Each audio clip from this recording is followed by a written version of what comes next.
प्यारे बच्चों, आपका स्वागत है हमारे चैनल एजी एजुकेशन जोन में। आज हम देखेंगे क्लास 12 जो इंग्लिश आपका सब्जेक्ट है, जो 2025 में आपका इसी साल एग्ज़ाम होगा, उसके लिए महत्वपूर्ण जितने भी प्रश्न हैं वो सब के सब शामिल किए गए हैं। लेकिन ये जो प्रश्न हैं ये सब के सब आपके एक ही पार्ट से हैं। अब इसमें क्या है कि आपके बोर्ड एग्जाम के लिए अति महत्वपूर्ण जितने प्रश्न हैं सबके सब शामिल किए गए हैं। अगर आप इसे देखें और अच्छी तरीके से समझ के अगर इसे आप हर प्रश्न और उत्तर को समझें तो ये जान लीजिए कि इससे आपका काम बन जाएगा। यानी कि एक पार्ट आपका क्लियर हो जाएगा, यानी प्रोज आपका पूरी तरह से कंप्लीट हो जाएगा। क्वेश्चन आंसर में आपको इधर उधर देखने की आवश्यकता नहीं होगी। तो आज कर लीजिए इसकी पूरी तैयारी और एक एक चीज़ को बिना स्किप किए आप समझ लीजिएगा, प्रश्न और उत्तर दोनों। और कुछ ऐसे प्रश्न होंगे जो कि आप सिमिलर होंगे और उनके आंसर मतलब अटैच होंगे एक दूसरे से, तो उसको भी मैं बताऊंगा और कैसे कैसे आपको क्या पूछ रहा है। प्रश्न आप समझ जाएंगे तो इसका आंसर लिख सकते हैं। तो आपको कैसे प्रश्न रहेंगे तो कैसे आप आंसर देंगे इसके बारे में आप समझ लीजिए। देखिए, जितने भी प्रश्न आज मैं बता रहा हूँ सबके सब तैयार कर लीजिएगा, ये बहुत मोस्ट इम्पॉर्टेंट होंगे आपके लिए। अब यहाँ पे मैं बता दूँ तो अगला जो प्रश्न है ये पहला वाला कि what did Gandhi ji do after knowing the miserable condition of the farmer at Champaran. Champaran के किसानों की एकदम बेकार स्थिति देखकर या जानने के बाद गांधी जी ने क्या किया। तो फर्स्ट सबसे पहले Gandhi ji visited to secretary of the British landlord association. सबसे पहले गांधी जी कहाँ पहुँचे थे? ब्रिटिश लैंडलॉर्ड एसोसिएशन जो है उसके सेक्रेटरी के पास गए, उससे मिले। और who gave him no information, जो उन्हें कोई भी सूचना नहीं दिया था। और देन तब क्या हुआ कि he called on the British commissioner of the Tirhut division के ब्रिटिश कमिश्नर से को वह कॉल्ड ऑन मतलब बुलाए, हु मतलब जो, प्रोसीडेड टू बुली हिम जो कि आगे बढ़ा रहा था, ठीक ना, उस कार्य को। ही वह देन तब गए कहाँ? वेंट टू मोतिहारी, तब वह मोतिहारी गए और विथ सेवरल लॉयर्स, यानी कि कई वकीलों के साथ, यानी बहुत सारे वकीलों के साथ वह मोतिहारी पहुँचे गए और कंटिन्यूड हिज इन्वेस्टिगेशन, और अपनी छानबीन को क्या किए? लगातार चलाना शुरू कर दिए, यानी छानबीन यानी लगातार चलाना शुरू कर दिए। तो ये आपका पहले वाले का प्रश्न रहा और उत्तर रहा। वो एक प्रश्न वो तैयार कीजिएगा। इसके बाद अगला जो प्रश्न है वो आपका रहेगा जैसे कि what happened to the rat trap seller in the woods. जंगल में जो रैटरैप सेलर था यानी कि चूहेदानी बेचने वाला, वह क्या घटना घटी उसके साथ जंगल में। तो कह रहा है कि after stealing the crafter money, crafter का मनी पैसा चुराने के बाद द पेडलर, जो पेडलर था वह यानी जो चूहेदानी बेचने वाला था उसी को पेडलर बोलता है। तो peddler avoided the road, peddler ने क्या किया? रोड को छोड़ दिया, यानी रोड को नज़रअंदाज करी, यानी उसको छोड़ दिया ताकि रोड जाएंगे तो पकड़े जाएंगे। And walked through the forest, और जंगल की ओर से चल दिया, जंगल के अंदर से चल दिया पार होने के लिए। सून जल्द ही क्या हुआ? द नाइट फेल, तभी अचानक जल्द ही रात हो गई। And he could not find his way out, और इस तरीके से वह अपना रास्ता ढूंढ नहीं पाया। ही वॉक्ड एंड वॉक्ड, वह चलता रहा, चलता ही गया। Without coming to the end of the wood, जंगल के अंत तक पहुंचने के बजाय, यानी कि बिना पहुंचे वह जंगल के अंत छोर तक जाना चाहता था, जबकि वह जंगल के अंत छोर तक बिना पहुंचे वह केवल चलता रहा, लेकिन वह अपना रास्ता नहीं पाया। ही फाइनली रियलाइज, उसे अंत में यह लगा दैट कि he was walking round and round, कि वह केवल गोल गोल घूम रहा है। द सेम पॉट, यानी सेम पॉट का मतलब कि सेम स्पॉट का मतलब एक ही जगह पे वह केवल बार बार घूम रहा है, वह रास्ता उसका भूल गया है। दिस मेड हिम फ्रस्ट्रेटेड, यह इस घटना ने उसे बहुत चिंतित कर दिया, बहुत परेशान कर दिया। एंड टायर्ड, और वह बहुत थक गया। नाउ, अब क्या हुआ कि ही रियलाइज, उसे ऐसा एहसास हुआ दैट कि he had fallen into A rat trap, कि वह एक चूहेदानी की तरह, जैसे एक चूहेदानी में कोई फंस जाता है, वैसे ही उसे ये आभास हुआ कि मैं भी चूहेदानी में क्या कर चुका हूँ, फंस गया हूँ। तो ये जो आपका ये प्रश्न है, इसे भी आप ज़रूर देखिएगा और ज़रूर तैयार कीजिएगा। एकदम सिंपल वे में इसे लिखा गया है आपके लिए, और इससे आपको पूरा का पूरा नंबर मिलेगा। अगला जो प्रश्न है, थोड़ा भी स्किप मत कीजिएगा, हर चीज़ को समझते हुए जाइएगा। इसे एक बार दो बार आप देखते जाएंगे वीडियो को, तो आपको समझ में आ जाएगा। अगला क्वेश्चन जो है कि why did the man stealing rat trap resort to begging and pity theory, यानी इसमें कह रहा है कि जो आदमी था, यानी जो चूहेदानी बेचने वाला था, आदमी बेचने वाला जो था, वह चूहेदानियों को क्यों बेचता था, रिसॉर्ट, और कभी कभी वह बेगिंग भीख क्यों मांगता था, एंड पिटी थ्योरी, और कभी कभी चोरी भी क्यों करता था। यानी चूहेदानी जो बेचने वाला था, वो कभी कभी भीख भी मांगता था और कभी कभी चोरी भी क्यों करता था। उसे केवल चूहेदानी बेचना चाहिए था। तो क्या इसमें बात है कि the man selling rat trap, जो आदमी चूहेदानी बेचता था, उसे ही क्या बोलते हैं, पेडलर बोलते हैं। पेडलर कहिए या चूहेदानी बेचने वाला आदमी कहिए। तो यूज टू सेल, वह बेचा करता था, रैट ट्रैप्स यानी कि चूहेदानी बेचा करता था, एज ए लिवलीहुड, यानी अपनी जीविका के लिए। हीज बिजनेस, जो ये उसका व्यवसाय था या कारोबार था, वाज नॉट स्पेशली प्रॉफिटेबल, वह विशेष रूप से, मुख्य रूप से वह इतना फ़ायदे वाला सौदा नहीं था, फ़ायदे वाला बिजनेस यानी कि व्यवसाय नहीं था उसका चूहेदानी बेचना। सो इसलिए he had to resort to both, इसलिए उसे दोनों कभी कभी बीच बीच में करना पड़ता था। क्या, बेगिंग मतलब या तो भीख मांगने का काम, एंड पेटी थ्योरी, और कभी कभी छोटी मोटी चोरी करने का काम भी करना पड़ता था। तो even the material he use for, भले ही वे जो मटेरियल यानी जो पदार्थ यूज करता था, use for making rat trap यानी कि चूहेदानी बनाने के लिए, वॉज ऑब्टेन बाई बेगिंग, वह भले ही भीख मांगने से मिला हो वे सामान भी जिससे चूहेदानी बनती है, लेकिन वह कभी कभी भीख मांगने का काम और कभी कभी थोड़ी छोटी मोटी चोरी करने का भी काम किया करता था।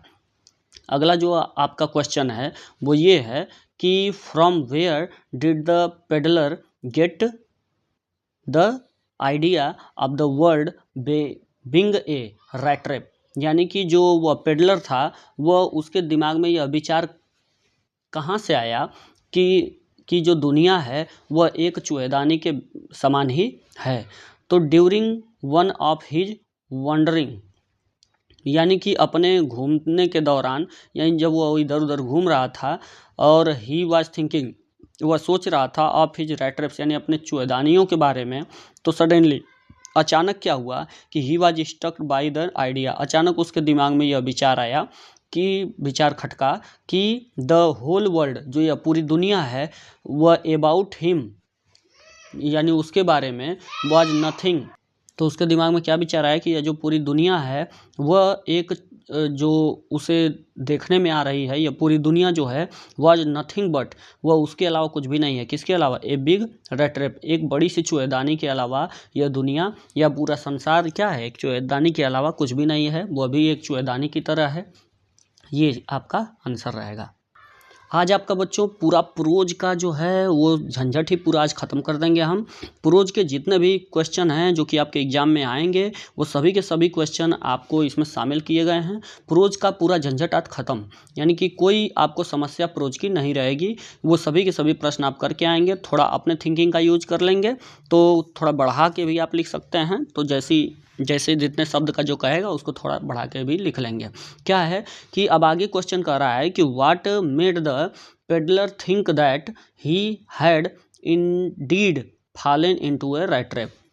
अब क्या कर रहा है कि what made the peddler think, यानी कि क्या चीज़ जो था, जो पेडलर सोचा कि ही हैड, यानी किस चीज़ ने सोचवाया कि इंडीड फॉलन इनटू ए रैट ट्रैप, कि वह वास्तव में एक चूहेदानी में फंस चुका है, यानी पड़ गया है। तो इस तरीके से क्या चीज़ यानी क्या घटना जो थी, क्या बात थी जो पेडलर को ऐसा सोचने पे मजबूर की कि वह भी एक चूहेदानी में फंस गया है। तो जंगल वाली बात मैंने बताया, तो वही चीज़ है। थोड़ा सा इसको क्या करना है कि द पेडलर, जो यहाँ पे पेडलर एल कर दीजिएगा, यहाँ पे peddler stole the crofter's 30 kronor. तो आप जानते हैं कि पेडलर जो था वह भी मैंने बताया क्राफ्टर का मनी चुरा के, पैसा चुरा के वह भागा था। तो जब उसने चुराया क्राफ्टर का 30 क्रोनर जब उसने चुरा लिया, तो फॉर सेफ्टी, वह अपनी सुरक्षा के लिए ही इंटर्ड ए वुड, वह एक जंगल में घुस गया। ही वाक्ड एंड वाक्ड, वह चलता ही गया। Without coming to its end, बिना उसके अंत तक पहुँचे वह केवल चलता जा रहा था, चलता जा रहा था। This made him think that, और इसी चीज़ ने क्या किया, उसे सोचवाया कि ही हैड इंस्टीड, वह वास्तव में फॉलन मतलब फंस गया है या पड़ गया है, इनटू ए रैट ट्रैप, यानी कि एक चूहेदानी में फंस चुका है, उस जंगल रूपी चूहेदानी में वह फंस चुका है। तो इस तरीके से उसे ऐसा तब लगा। तो इसी बात से उसके दिमाग में ये बात आई। अब देखिए अगला जो क्वेश्चन है कि why did Gandhi ji chide the lawyers, यानी कि वकीलों को गांधी जी जो थे वह क्यों फटकारे, यानी क्यों फटकार लगाए। During his stay at Muzaffarpur, तो ये जो मुजफ्फरपुर पहुंचने के दौरान जब वह रुके हुए थे, ठहरे हुए थे मुजफ्फरपुर, तो अब वो जो वहाँ के वकील थे, लॉयर्स थे, ब्रीफ्ड, यानी उन लोगों ने वर्णन किया, गांधी जी से बताया about the cases of the poor peasant, यानी गरीब किसानों के केस के बारे में उन लोगों ने बताया। तो they told about their cases, तो वे जब बताए गांधी जी से उनके केसों के बारे में, तो and the size of the fees, और फीस कितना लेते हैं उसका जब बताया उन लोगों ने कि इन किसानों से हम फीस कितना लेते हैं, तो गांधी जी जो थे वह चाइडेड देम, उन्हें यानी कि उन वकीलों को फटकारा, फॉर कलेक्टिंग बिग फीस, इतना अधिक फीस लेने के लिए उनको फटकारा, फ्रॉम द शेयर क्रॉपर, यानी जो बटाई वाले जो किसान थे उनसे, जो इतना बड़ी फीस लेते थे वो इकट्ठा करते थे उनसे। तो इस पर गांधी जी ने उन वकीलों को फटकारा। ही एडवाइज्ड, उन्होंने गांधी जी ने सलाह दिया, देम मतलब उन्हें, to stop going to law court, यानी कि कोर्ट जाना वो क्या कर दें, रोक दें, छोड़ दें। और ही पॉइंटेड आउट दैट, वह पॉइंटेड आउट यानी वह यह पता लगाए कि द पीजेंट्स मान जो किसान हैं वह सॉरी ये पता लगाना नहीं होगा, पॉइंटेड आउट मतलब उन्होंने यह वर्णन किया या बताया कि जो किसान हैं वर पुअर, वह गरीब थे, एंड फियर स्ट्राइकन, और जो किसान है वह गरीब हैं और क्या फियर स्ट्राइकन, वह कुछ भयभीत हैं। तो इट वाज अर्जेंट, यह बहुत ज़्यादा ज़रूरी है, to make them free from fear, कि इनको इनके डर से क्या किया जाए, छुटकारा दिलवाया जाए या छुटकारा दिलाया जाए। यह बहुत ही क्या है, इम्पोर्टेंट है। तो इसलिए ये काम किया जाए। उन लोगों को, उन्हें किसानों को वह क्या किए, वह अब कोर्ट जाने से मना कर दिए, कहे कि हम ही देख लेंगे, और आगे कहे कि मतलब उन वकीलों से कि इनके ये गरीब हैं और डरे हुए हैं। सबसे पहले ज़रूरत, इन सबसे बड़ी बात क्या है, सबसे अर्जेंट काम ये है कि इनसे इनका डर ही क्या किया जाए, ख़त्म कर दिया जाए। अब अगला जो क्वेश्चन है वह ये है कि what did do Gandhi ji do, Gandhi ji ने क्या किया फॉर चंपारण, यानी चंपारण के लिए गांधी जी ने क्या किया। तो Gandhi ji pointed volunteer to educate the villagers to Champaran, Gandhi ji जब अपॉइंटेड मतलब नियुक्त किए गए वॉलंटियर्स यानी कि सेवकों को जब लगाए, टू एजुकेट द विलेजर्स मतलब कि यानी स्वयं सेवक बोला जाता है एक तरह से, जब सेवकों को लगाए, टू एजुकेट मतलब सिखाने के लिए या जानकारी देने के लिए, किसको, किसानों को, ऑफ चंपारण यानी चंपारण के किसानों को शिक्षित करने के लिए या उनको सिखाने के लिए जो वॉलंटियर्स को जब वो अपॉइंट किए, नियुक्त किए, एंड सेटअप और एक लगाए क्या, एन आश्रम, एक आश्रम बनाए, देयर मतलब वहीं पे, कहाँ पे, चंपारण में ही एक आश्रम भी बनाए। हिज वाइफ जो उनकी पत्नी कस्तूरबा थी, टॉट पर्सनल क्लीनलीनेस, वह जो व्यक्तिगत स्वच्छता होती है उसके बारे में सिखाती थी, and community sanitisation to the villagers, और समाज में क्या ज़रूरत होती है उसके बारे में वह बताते थे, यानी कि गांव वालों को।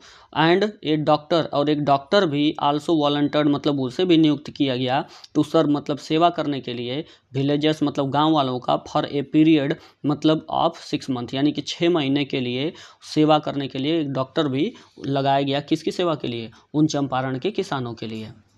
अब अगला क्वेश्चन जो है वो ये है कि whom did M Hamel blame for not paying attention to the study of French, यानी फ्रेंच भाषा के अध्ययन के लिए एम हेमेल ने किसको दोष लगाया कि जो फ्रेंच नाम का जो लड़का था वह फ्रेंच भाषा नहीं सीख पाया, इसके लिए एम हेमेल ने किसको दोष लगाया?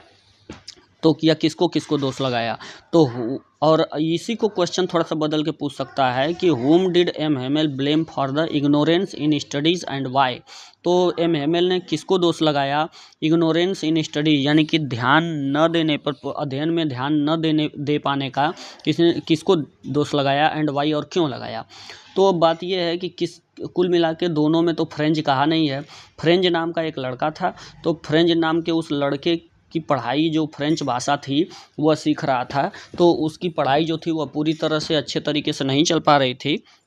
इस कारण समझ लीजिए कि वो एम हेमेल जो थे वह दोष लगाए। तो इसमें एम हेमेल किसको दोष लगाते हैं? अगर केवल इतना ही पूछे तो दोनों को दोष लगाते हैं, अगर लॉन्ग में पूछे तो ये मैं क्वेश्चन आंसर ऐसे लिखा हूँ कि इसमें आप चाहें तो शॉर्ट में भी इसको बना के लिख सकते हैं और ये लॉन्ग में भी काम आ सकता है। जो भी मतलब प्रश्न लिखा हूँ, प्रश्न उत्तर जो मैं लिखा हूँ, बस शॉर्ट लॉन्ग दोनों में काम दे देगा। बस आराम से बस इसे तैयार कर लीजिए।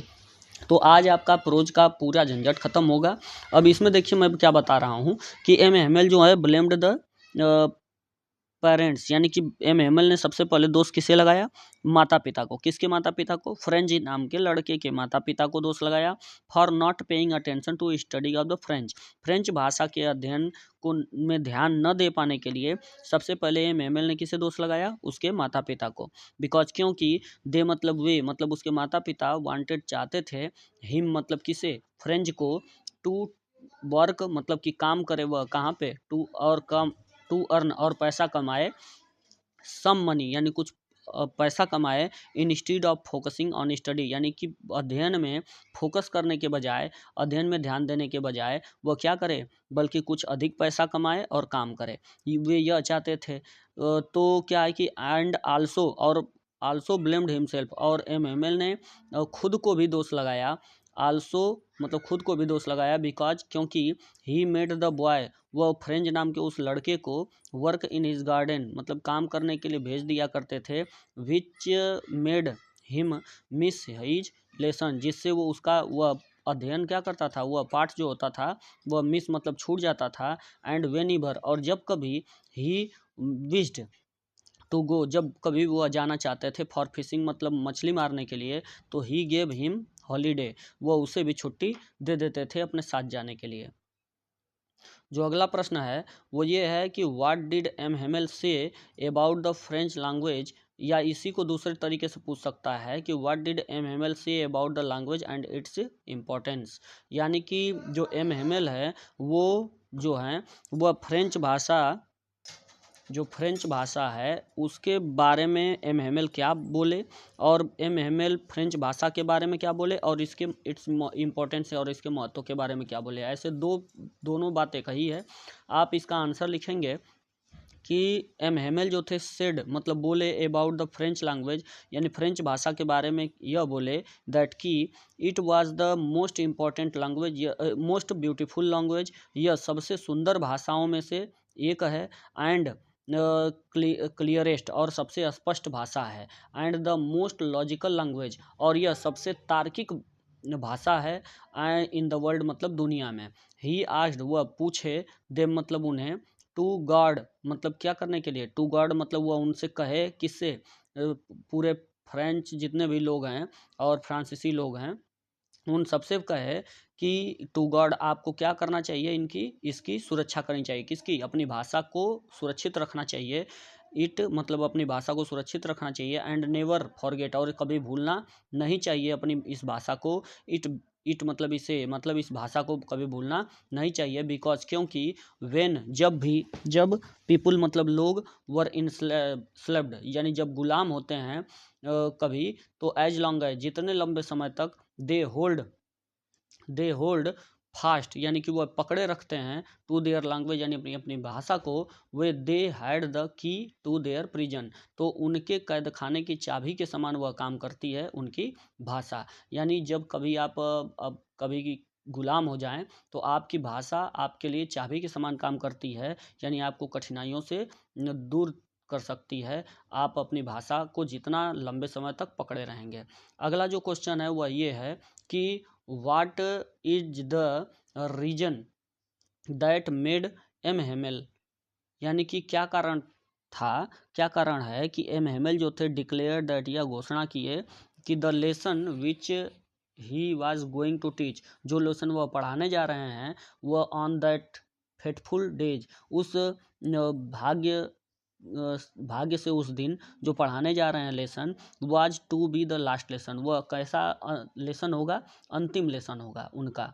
तो ऐसा क्यों कह रहे हैं, तो ऐसा इसलिए कहते हैं। अब देखिए बात क्या है इसमें, इसी को दूसरे तरीके से पूछ दिया है कि इन द लास्ट लेसन, इस अंतिम लास्ट लेसन नाम का जो पहला लेसन है वह नेम द कंट्रीज, उसमें देश का नाम बताइए, हु वर फाइटिंग जो लड़ रहे थे, and describe the content of bulletin board, और बुलेटिन बोर्ड पर क्या कंटेंट लिखा हुआ था, क्या बातें लिखी हुई थी उसके बारे में भी बताइए। तो अब देखिए इसमें क्या है, आप आंसर क्या लिखेंगे कि इन द लास्ट लेसन, इस लास्ट लेसन में अल्सास और लॉरेन नाम के दो जिले हैं, वर एनेक्स्ड यानी उसे कब्जा कर लिया गया था बाय प्रूसिया, मतलब प्रूसिया यानी जर्मनी के द्वारा, इन बैटल ऑफ फ्रांस यानी फ्रांस और प्रूसिया के जो देश हैं वो क्या कर रहे थे, युद्ध में, बैटल मतलब युद्ध में उन्हें कब्जा कर लिया गया था। किसे, अल्सास और लॉरेन को, किसके द्वारा, प्रूसिया के द्वारा यानी जर्मनी के द्वारा, और युद्ध किसके किसके बीच हो रहा था, फ्रांस और प्रूसिया के द्वारा। तो इसमें ये अल्सास और लॉरेन कहाँ के थे, फ्रांस के दो जिले थे जिसे प्रूसिया ने कब्जा कर लिया था। प्रूसिया और फ्रांस का युद्ध हो रहा था। हु वर फाइटिंग जो लड़ रहे थे, ये दोनों देश लड़ रहे थे, और इसी में प्रूसिया के द्वारा कब्जा कर लिया गया था अल्सास और लॉरेन जो फ्रांस के दो जिले थे। एंड हेमेल, और एम हेमेल ने डिक्लेयर्ड मतलब यह घोषणा किया दैट की द बुलेटिन बोर्ड जो है डिस्प्लेड, यानी बुलेटिन बोर्ड पे यह लिखा हुआ है कि द न्यूज यानी उसका जो समाचार बुलेटिन बोर्ड पर जो लिखा हुआ उसका यह समाचार है, दैट मतलब कि the order had come from Berlin, Berlin मानी प्रूसिया यानी जर्मनी से, वह एक क्या ऑर्डर मतलब आदेश है, टू टीच मतलब पढ़ाने का, ओनली जर्मन की केवल जर्मन भाषा पढ़ाई जाएगी, in the schools of Alsace और लॉरेन, अल्सास और लॉरेन के जो दो आपके जो ज़िले हैं जो फ्रांस के कब्जे किए यानी फ्रांस के ज़िले हैं और इन्हें कब्जा कर दिया गया है, वहाँ पे अब फ्रेंच भाषा नहीं चलेगी। अब फ्रांस के इन दो ज़िलों अल्सास और लॉरेन में फ्रेंच भाषा नहीं चलेगी, अब क्या चलेगा, जर्मन भाषा पढ़ाई जाएगी केवल और केवल। And it would be the last lesson of French language, और यह जो पाठ मैं पढ़ा रहा हूँ यह फ्रेंच भाषा का इसलिए अंतिम पाठ होगा।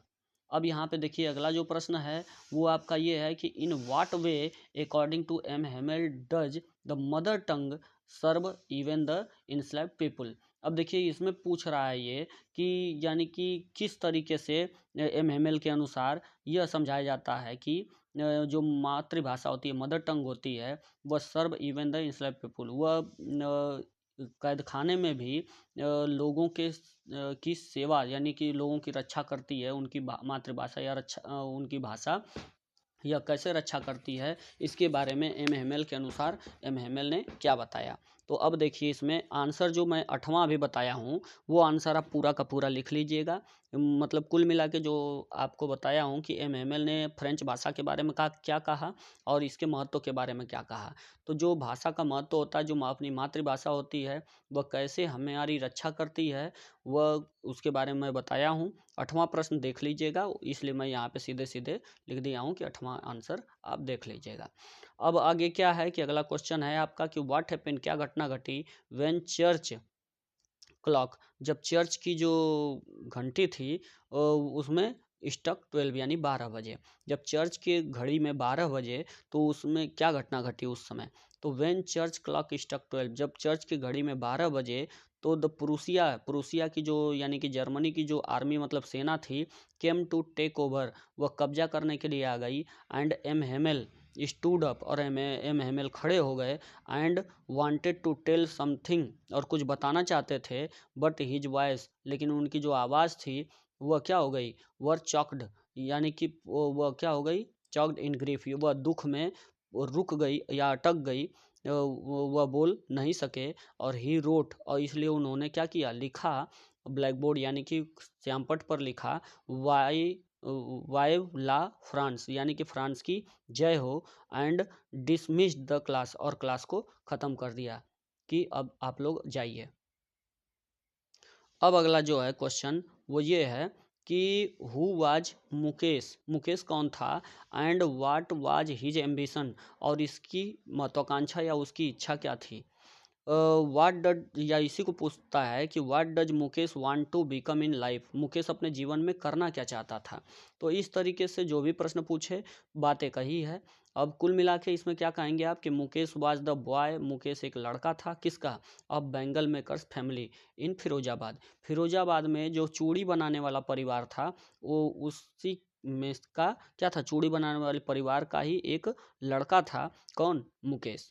They lived in half build हट, वे आधे बने हुए झोपड़ी में रहते थे।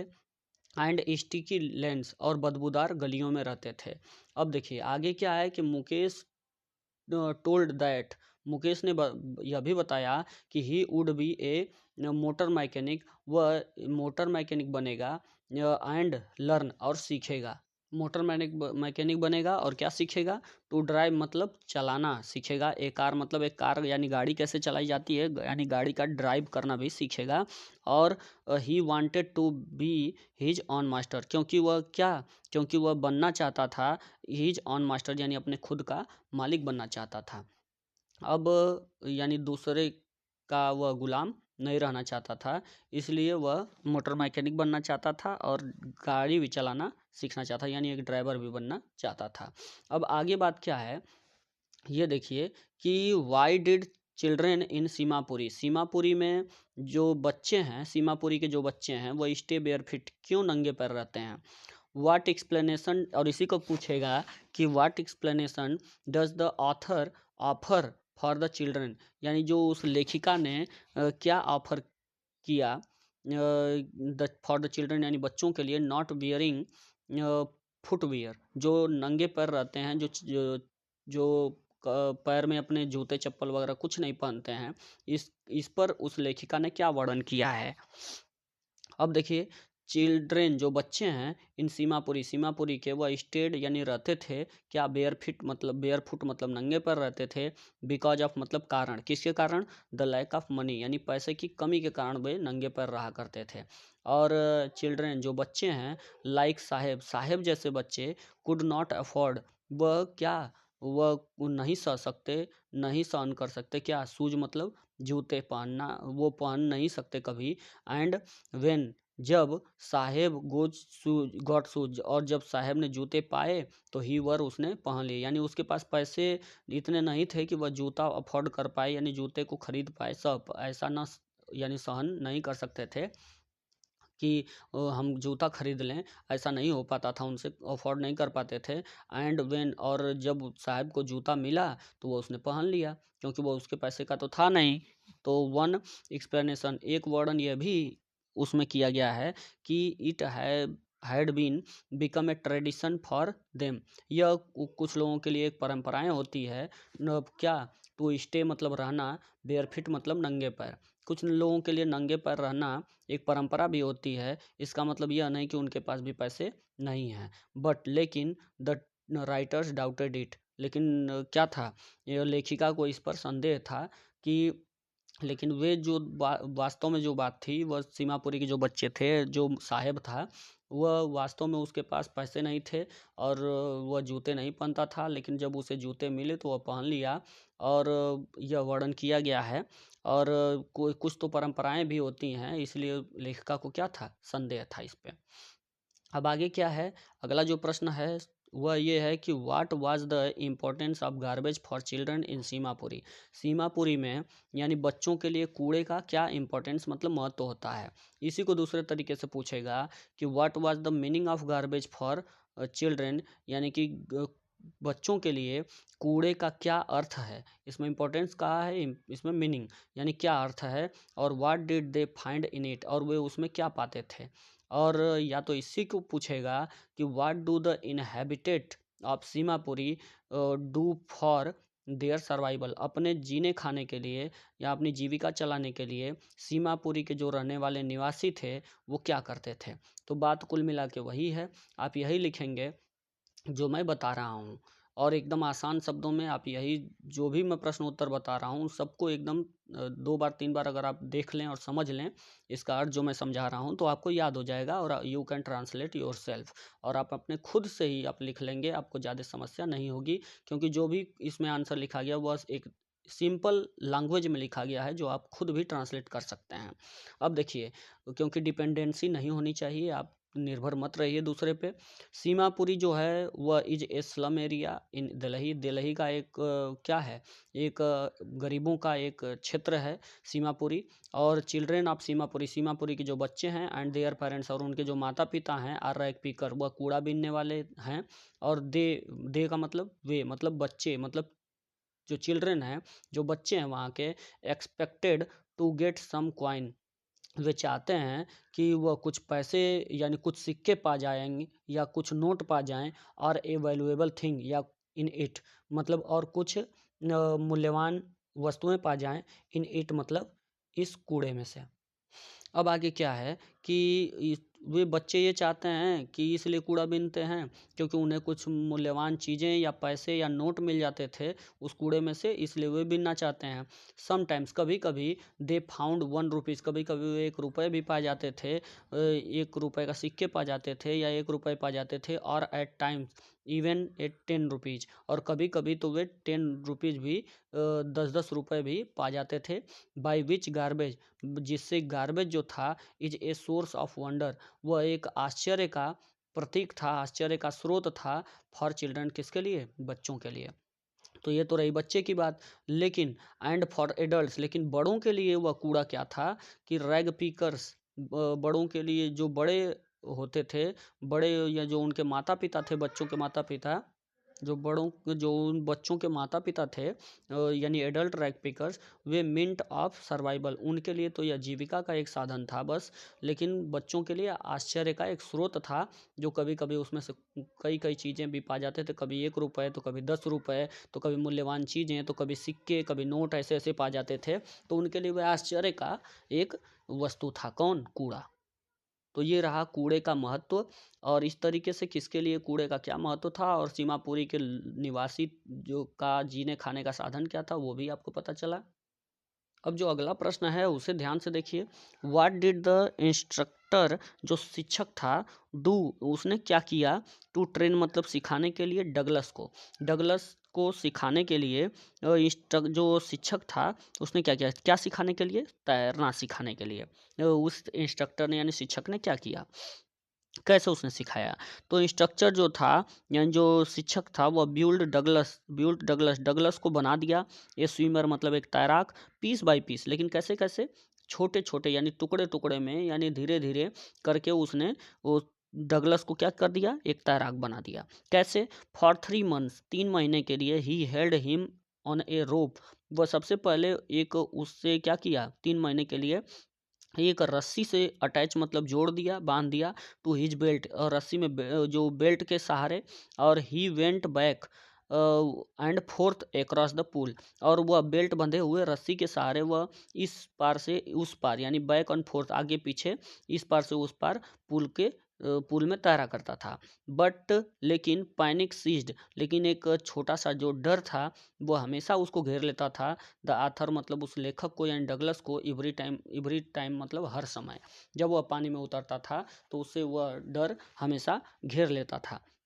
द इंस्ट्रक्टर टॉट डगलस, जो इंस्ट्रक्टर था वह यानी शिक्षक था सिखाने वाला, वह डगलस को सिखाया to put his face under water, कि अपना मुंह क्या करो, अपना जो चेहरा है, मुंह है या सिर है, वो क्या करो, पानी के अंदर डालो, एंड एक्सहेल, और सांस क्या करो, छोड़ो, and to raise his nose, और अपनी नाक उठाओ, एंड इनहेल, और सांस खींच लो, यानी पानी के ऊपर से सांस खींच लो और पानी के अंदर फिर गर्दन नीचे कर लो और तैरो, तैरते जाओ, और फिर उसी में सांस छोड़ दो, और जो है, और जब भी सांस लेना है तो फिर ऊपर क्या करो, सिर रेज करो, उठाओ अपना, नाक बाहर निकालो, और फिर सांस लेके फिर अंदर हो जाओ, तो इस तरीके से तुम तैरो।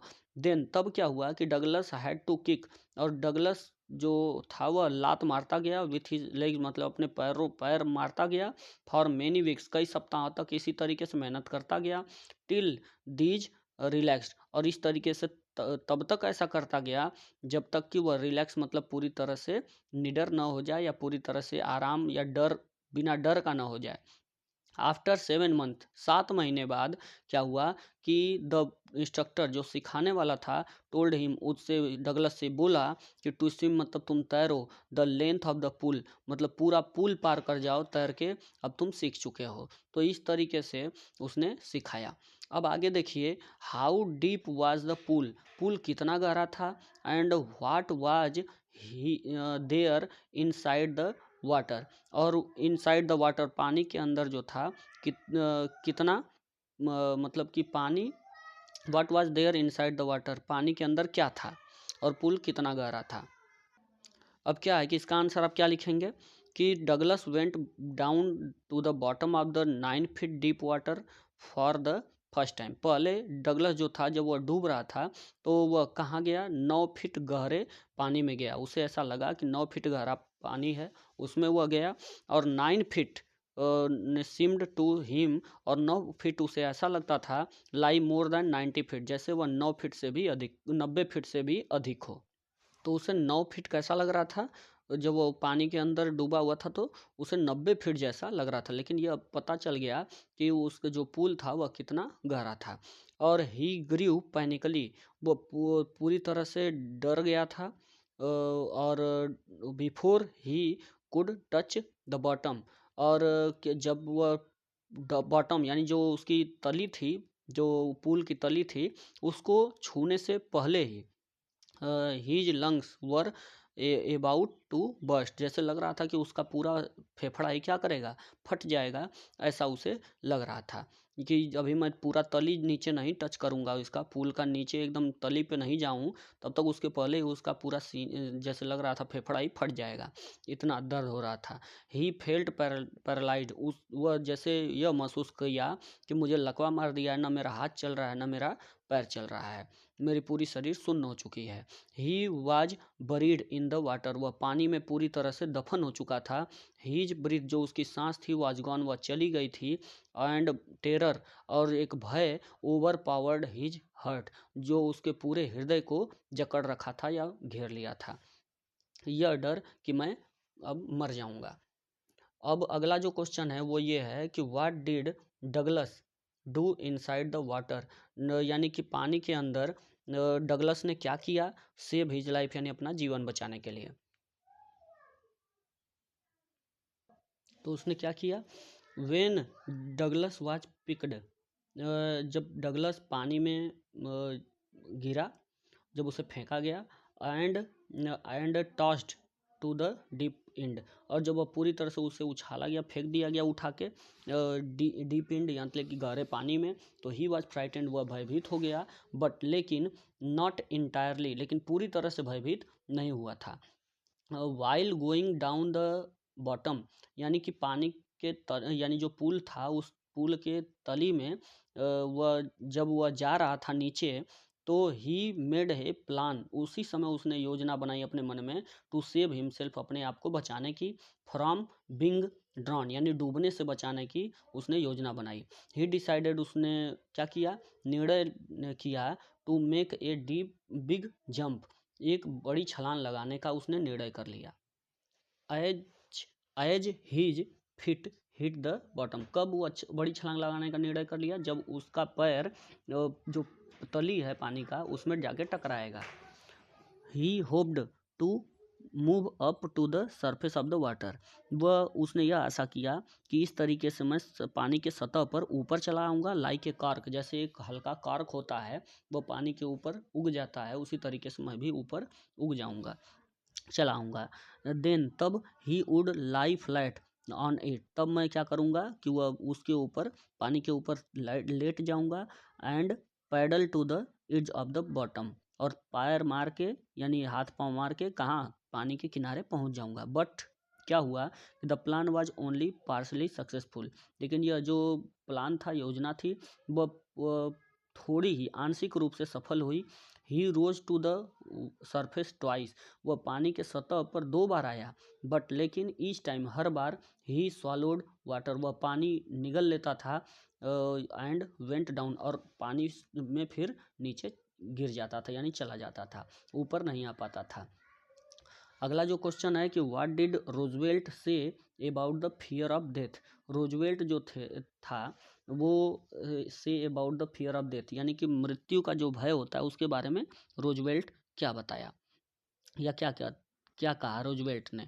तो in the story deep water, इसमें डीप वाटर नाम की जो कहानी है उसमें Douglas talk about the fear of, जो रूजवेल्ट है वही डगलस, तो डगलस जो है वह यानी जो लेखक है वह talk about the fear of water, पानी के भय के बारे में बताता है, एंड हाउ, और कि कैसे, ही फाइनली ओवरकम इट, कि अंत में उसने कैसे पानी के भय पर विजय प्राप्त की, विथ स्ट्रांग विल पावर, एक मजबूत इच्छा शक्ति के साथ, एक करेज मतलब एक साहस के साथ, हार्ड वर्क मतलब एक बड़ी मेहनत के साथ, परिश्रम के साथ, एंड फर्म डिटर्मिनेशन, और एक दृढ़ निश्चय के साथ कैसे हुआ उस पर विजय प्राप्त किया अपने पानी के भय पर। वंस, एक बार क्या हुआ कि ही टुक करेज, एक बार उसने साहस जुटाया, द फियर वैनिस्ड, और क्या हो गया, भय समाप्त हो गया, नष्ट हो गया। दैट सोज, वह दिखाता है, the most of our fears are baseless, कि हमारा जो डर है वह निराधार है। फियर क्रिएट डेंजर, जो भय होता है वही खतरे को यानी उत्पन्न करता है। वेयर देयर इज नथिंग, और जहाँ यह नहीं है वहाँ डर भी, यानी कोई डर भी नहीं है, वहीं वहाँ कोई खतरा, जहाँ कोई खतरा महसूस नहीं होगा वहाँ कोई डर भी नहीं है, वह ये बात कह रहा है। ही रियलाइज दैट, उसने यह आभास किया या एहसास किया कि इन डेथ, यानी कि मृत्यु में जो है वह देयर इज, यहाँ पे देखिए पीस रहेगा, PEACE, यानी मृत्यु में ही क्या है, शांति है। And there is terror only in fear of death, और जो हमारे अंदर जो मृत्यु का है बस केवल एक टेरर मतलब थोड़ा सा एक भय है, लेकिन मृत्यु में ही क्या है, शांति है।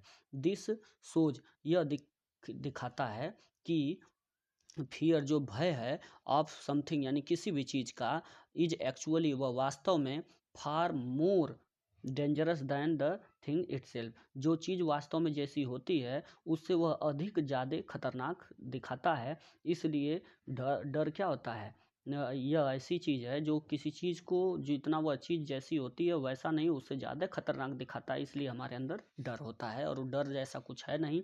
मृत्यु जो है, मृत्यु में ही शांति है, और वह क्या है, मृत्यु का भय ही बस है, हम डरते हैं मृत्यु से, इसलिए हमारे अंदर डर है।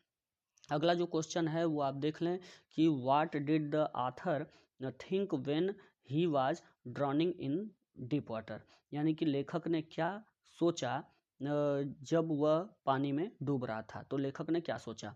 तो इसमें देखिए आंसर 19वां जो मैं बताया हूँ, इसके पहले अभी ये तो 21 है, इसके पहले 20, 20 के पहले 19, 19वां जो क्वेश्चन मैं बताया हूँ उस क्वेश्चन में वेन से लेके आप वेन डगलस से लेके यानी शुरू से लेके एज ऑफ द पूल तक बस लिख देंगे तो इसका आंसर आपका हो जाएगा, और हिंदी तो मैं समझाया ही हूँ, आपको किसी प्रकार की कोई समस्या नहीं होगी।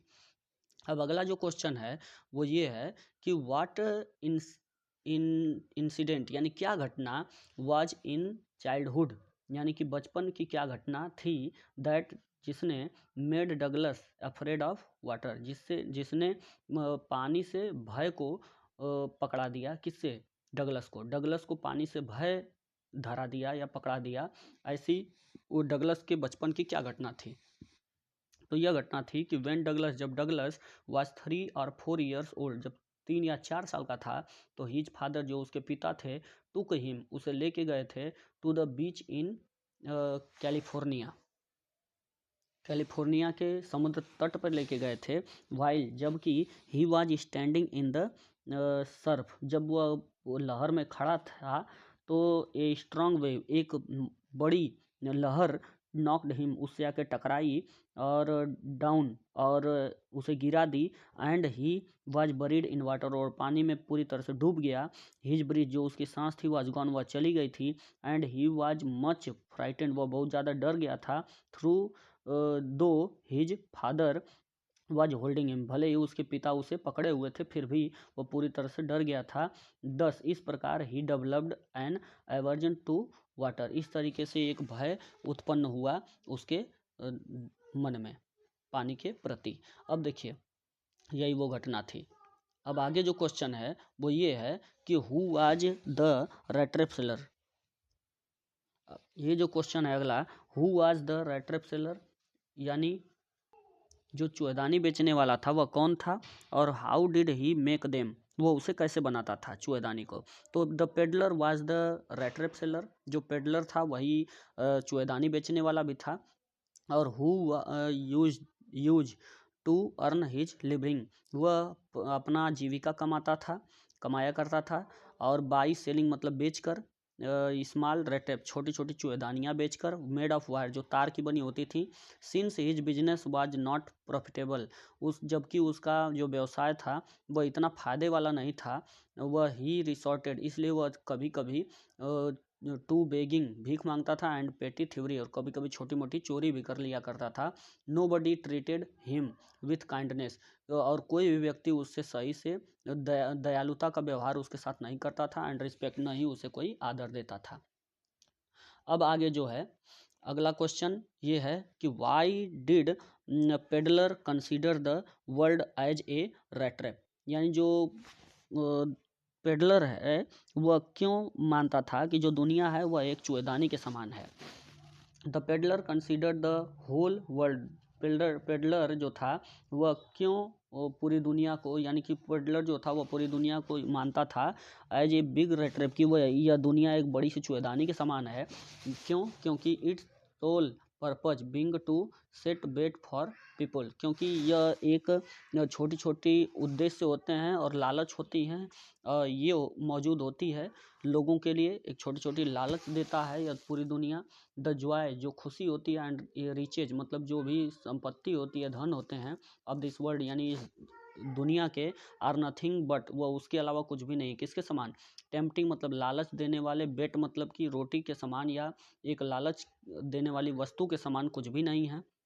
एंड एनी वन, और जो भी, और कोई भी व्यक्ति, हु मतलब जो इस टेम्पटेड, जो इस लालच में आता है, बाय देम यानी इनके लालच में पड़ता है, इन दुनिया की खुशी और इनके धन या संपत्ति के लालच में जो पड़ता है, वह वाज कैप्चर्ड, वह जकड़ जाता है, बाय द रेट ट्रैप, यानी इस संसार रूपी चूहेदानी में जकड़ जाता है। विच कम्प्लीटली, जो पूरी तरह से क्लोज इन ऑन हिम, जो उसे पूरी तरह से उसे उसमें बंद कर लेती है और कब्जे में अपने कर लेती है।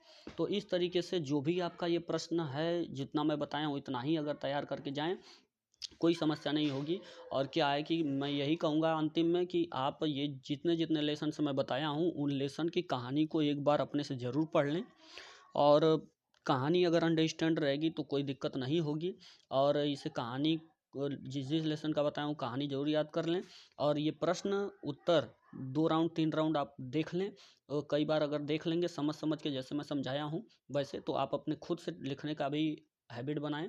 और ये वीडियो अगर आपको अच्छा लगे तो इसे लाइक कीजिएगा, चैनल को सब्सक्राइब कीजिएगा, और अपने दोस्तों से शेयर करना मत भूलिएगा, और बेल आइकन की घंटी बजा दीजिएगा, जिससे आने वाली कोई भी नोटिफिकेशन सबसे पहले आपको मिले।